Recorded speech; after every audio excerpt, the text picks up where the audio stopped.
The woke types come along and say, the planet's a virgin, the great father's a tyrant, you could be a hero if you just stood up to that. And the kids think, well, I'd like to do something important with my life. And so they're just caught into that immediately.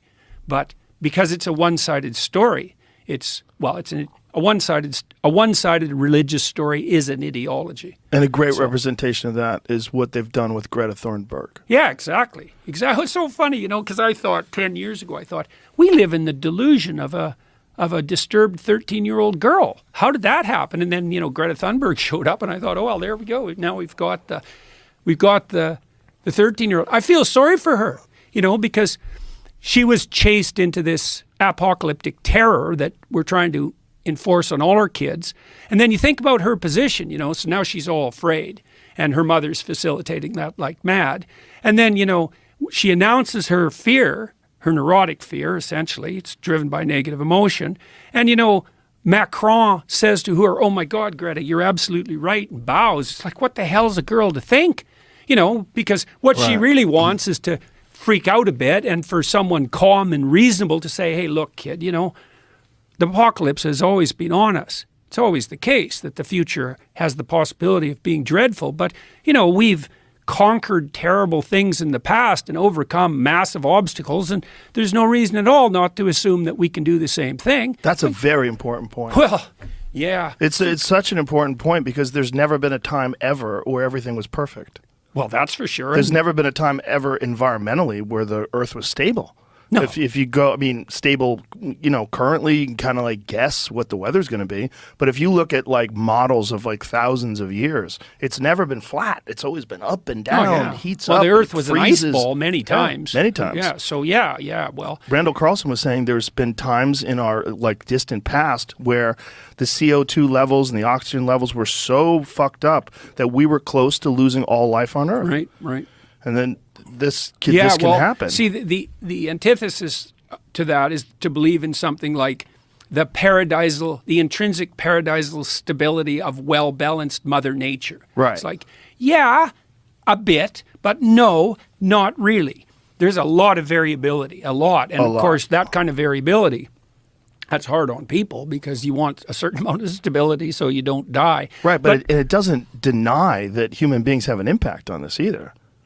No. Well, this is why I really respect Bjorn Lomborg, because Lomborg's hard to grasp because he forces you to think complexly. He says, well, we don't have one problem, carbon dioxide, which is, I don't even think it's clear that carbon dioxide is actually a problem, but we can leave that aside. That'll get me in trouble with the College of Psychologists again. But, Lomborg says, it's look, a factor. Yeah, it's a factor, yeah. But there's lots of factors, and God only knows what the most pressing problems that confront us truly are.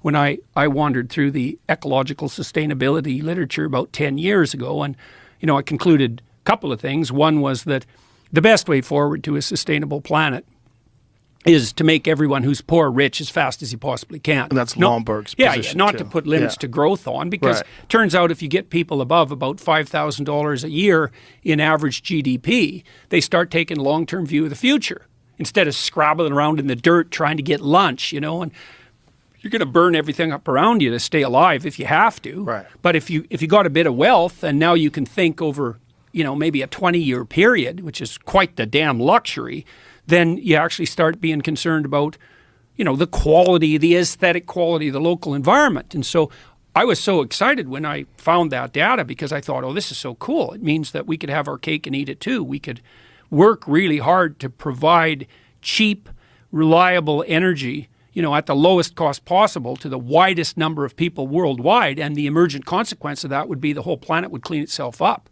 So wouldn't that be great? Because we could make our goal the eradication of absolute poverty, which we actually done pretty good at eliminating over the last 15 years, but we could really make that a goal. And then one of the consequences of that, inevitable consequences, would be a greener and healthier planet. And then you think, well, why aren't we doing that? And that's a question, all right. And I think part of the reason is I've been trying to understand the driving ideas underneath this globalist utopian tyranny that seems to be developing from the top down. And I think it's driven, at least in part, by this religious vision that I already described, that you have to construe culture itself, especially industrial culture, as the tyrannical father raping and pillaging everything in its way, which is an unbelievably dangerous way to think, too one-sided. And the idea that you have to impose limits to growth on people in order to have a sustainable planet. And that's allied with a view that probably stems all the way back to people like Paul Ehrlich in the 1960s, who really believe, truly, that maybe the planet should only have 500 million people on it, or 1 billion, in relative poverty, or 2 billion barely scraping by, because otherwise they're going to be wrecking everything, and controlled by some top-down authority that makes bloody well sure that no one's consuming too much.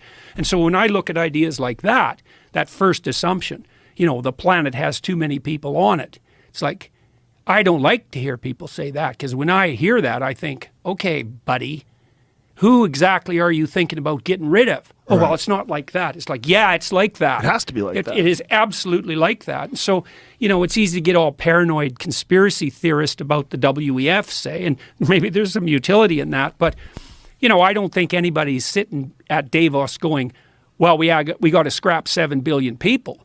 But if the underlying narrative is the one I just described, virginal planet, tyrannical patriarchy, and rapacious individual, and you believe, well, we're overpopulated, like Paul Ehrlich has believed since really literally the mid-1960s, then how is it not going to be that the policies that you craft stemming from that narrative are colored by the belief that there's far too many people?